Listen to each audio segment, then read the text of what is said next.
Hi future doctors, வணக்கம். நம்ம கூட இருக்கிறது വേണ്ട ഞാൻ തമിഴ് പറഞ്ഞാൽ ശരിയാവില്ല. കോയമ്പത്തൂരിൽ നിന്ന് കാലിക്കറ്റിലേക്ക് വന്ന നമ്മുടെ ഒരു ഫ്യൂച്ചർ ഡോക്ടറാണ് നമ്മുടെ കൂടെ ഉള്ളത്, നവമി കുട്ടി. നവമി ഈസ് എ മലയാളി, പക്ഷെ born and raised in Coimbatore. So അവിടെയൊക്കെ ഒരുപാട് കോച്ചിങ് സെന്റേഴ്സ് ഒക്കെ ഉണ്ടായിരുന്നല്ലോ. So why did you choose to come to Calicut? അവിടെ ക്രാഷ് ചെയ്തായിരുന്നു. അവിടെ വന്ന് എനിക്ക് വന്നിട്ട് പ്രത്യേകിച്ച് ഒന്നും ഇഷ്ടമായിരുന്നില്ല. പിന്നെ അവിടുത്തെ ഫ്രണ്ട്സ് കുറെ പേര് വേറെ സെന്ററിൽ പോയി, അവിടെ ഇത് ക്ലിക്ക് ആയില്ല.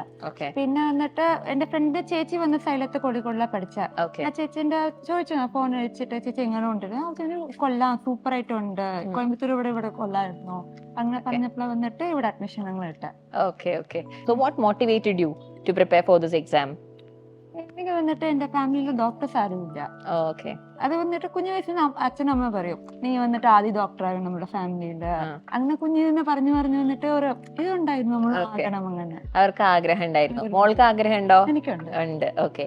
അപ്പോ ഒരുപാട് കഷ്ടപ്പെട്ടാണ് പേരൻസ് മോളെ പഠിപ്പിക്കുന്നത് അല്ലെ? ഫാദർ ഇലക്ട്രീഷ്യൻ ആണ്, അങ്ങനെ ഒരുപാട് അവർ ഹാർഡ് വർക്ക് ചെയ്തിട്ടാണ് മോൾക്ക് വേണ്ടിയിട്ട് എല്ലാം ചെയ്യുന്നത് എന്ന് പറഞ്ഞു. So do you feel that മോൾക്ക് പഠിച്ച് ഹാർഡ് വർക്ക് ചെയ്ത്, do you think that you can give them everything they want? കണ്ടിപ്പാ പറഞ്ഞോ, തമിഴില് പറഞ്ഞോ. ഓക്കെ, കണ്ടിപ്പാ കേട്ടോ. എനിക്ക് വന്നിട്ട് അത്ര കഷ്ടപ്പെട്ടിട്ടുണ്ട് വീട്ടിൽ, അച്ഛനായ ശരി അമ്മയോ ശരി. ഓക്കെ, കുഞ്ഞിനെ നിന്ന് കാണുന്നില്ല നമ്മള്. You seeing the struggle, right? Okay. അപ്പോ ഇങ്ങോട്ടേക്ക് വിട്ടപ്പോ നിങ്ങളുടെ ചുറ്റിലുള്ള എല്ലാരും ജഡ്ജ് ചെയ്തിട്ടുണ്ടാവില്ലേ, എന്തിനാ ഇത്ര ദൂരമൊക്കെ വിട്ട് പഠിപ്പിക്കുന്നത്? പറഞ്ഞായിരുന്നു എന്തിനാ വിടണേ, അത് വേറെ എന്റെ കോഴ്സ് വിടാലോ, എന്തിനു ഒരു വർഷം വേസ്റ്റ് ആക്കണേ. കുറെ അവിടെ തമിഴ്നാട്ടില് റിപ്പീറ്റേഴ്സ് ഇല്ല, ഭയങ്കര കുറവാ റിപ്പീറ്റ് ചെയ്യുന്ന. അതുകൊണ്ട് കുറെ പേര് എന്തിനു 1 year വേസ്റ്റ് ആക്കണ, പെൺകൊച്ചാണല്ലോ അവിടെ കുറെ പറഞ്ഞിട്ടുണ്ട്. പിന്നെ അച്ഛനെ ഭയങ്കര സപ്പോർട്ടായിരുന്നു, അവള് പഠിക്കും, നോക്കട്ടെ, അവള് പഠിക്കണം പറഞ്ഞു. അങ്ങനെ അച്ഛൻ സപ്പോർട്ടായിരുന്നു. അപ്പൊ എന്താണെങ്കിലും മോള് നന്നായി പഠിക്കും അല്ലെ? അപ്പൊ ഇവിടെ വന്നു കഴിഞ്ഞപ്പം do you feel like any cultural difference, എന്തെങ്കിലും മോൾക്ക് ഇവിടെ ഡിഫറൻസ്, വ്യത്യാസം തോന്നുന്നുണ്ടോ? വന്നപ്പോ ഭയങ്കര പേടിയായിരുന്നു എനിക്ക്, ഇത് എങ്ങനെ സെറ്റ് ആവോ, എങ്ങനെ ഡിസ്ക്രിമിനേഷൻ ഉണ്ടായിരിക്കോ പേടിച്ചിട്ടാണ്. പിന്നെ ഹോസ്റ്റൽ വന്നപ്പോഴാണ് മനസ്സിലായത് അങ്ങനെ ഒന്നും അല്ല, എല്ലാവരും ഭയങ്കര മിങ്കിളാകുന്നുണ്ട്. പിന്നെ ക്യാമ്പസിൽ വന്നിട്ട് ടീച്ചർമാരെ വന്നിട്ട് അവിടെ നിന്ന് വന്നപ്പോൾ വന്നിട്ട് അവർ മനസ്സിലാണ്ട് ഇവർക്ക് വന്ന് കമ്മ്യൂണിക്കേഷൻ ഇഷ്യൂ ഉണ്ട്. അങ്ങനെ അവര് ട്രൈ ചെയ്യും, എനിക്ക് എന്നെ ഡൗട്ട് നിങ്ങൾ വന്ന് എക്സ്പ്ലെയിൻ ചെയ്യും. ഓക്കെ, അവര് നന്നായിട്ട് മോളെ ഹെൽപ്പ് ചെയ്യാൻ ശ്രമിക്കുന്നുണ്ട്.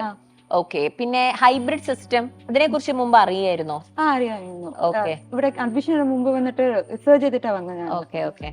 ഓക്കെ. അപ്പൊ ഹൈബ്രിഡ് സിസ്റ്റത്തിനെ കുറിച്ച് എന്താ മോക്ക് ഫീൽ ചെയ്യുന്നത്?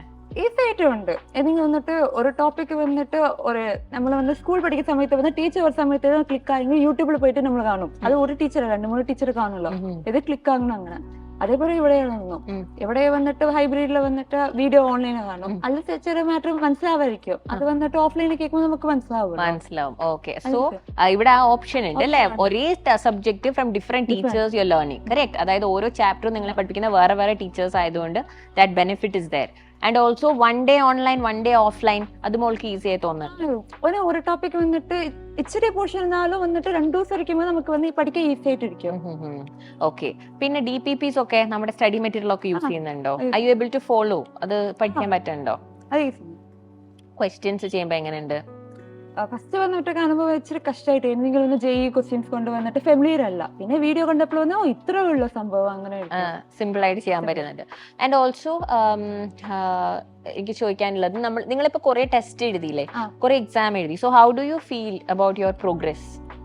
എനിക്ക് വന്നിട്ട് DPPയിലേക്ക് ക്വസ്റ്റ്യൻ ഡിഫറെന്റ് ആയിരിക്കും ഡെയിലി ടെസ്റ്റിന്റെ, അതുകൊണ്ട് വെച്ച് സ്ട്രഗിൾ ആയിരിക്കും. പിന്നീട് വന്നിട്ട് ഓഫ്ലൈൻ ക്ലാസ് കേൾക്കുമ്പോൾ നമുക്ക് വന്നിട്ട് ഇതുള്ളൂ, അങ്ങനെ നമ്മൾ ചെയ്യാനോ. പിന്നെ ഈവനിങ് വന്ന് ചെയ്താൽ വന്നിട്ട് ആ ടോപ്പിക് കംപ്ലീറ്റ് ആയി നമുക്ക്. ഓക്കെ. NCERT വായിക്കുന്നുണ്ടോ മോള്? You able to do that? നമ്മുടെ ഈ ഷെഡ്യൂൾ വെച്ച് യൂഷ്വലി എൻട്രൻസ് കോച്ചിങ്ങിൽ പറയുമല്ലോ, ഭയങ്കര ഹെക്ടിക് ഷെഡ്യൂൾ ആണ്, ഇരിക്കാൻ പോലും കുട്ടികൾക്ക് സമയമില്ല അല്ലെ, ഫുഡ് കഴിക്കാൻ സമയമില്ല, ഭയങ്കര സ്ട്രെസ്ഫുൾ ആണ്, അങ്ങനെ ഫീൽ ചെയ്യുന്നുണ്ടോ? ഇല്ല, ഞാൻ വന്നിട്ട് കുറെ ഈ വീഡിയോകളൊക്കെ ഉണ്ട്, അങ്ങനെ കഷ്ടമാണ്. ഇവിടെ വന്നപ്പോൾ അങ്ങനെ പ്രത്യേകിച്ച് തോന്നിയിട്ടില്ല. ഓക്കെ. സോ ഏത് കോളേജിൽ പഠിക്കണം എന്ന് ആഗ്രഹം? എനിക്ക് MMC Madras medical college. Okay, definitely അവിടെ എത്തട്ടെ. സൈലത്തിന്റെ ഒരു ഡോക്ടർ MMCയിൽ എത്തിപ്പെടുന്ന ഞങ്ങൾക്കും വളരെ പ്രൗഡ് ആയിട്ടുള്ള ഒരു കാര്യമാണ്. And also one more last thing I wanted to ask you, campus എങ്ങനെയുണ്ട് നമ്മുടെ ഹൈബ്രിഡ് ക്യാമ്പസ്? അടിപൊളി.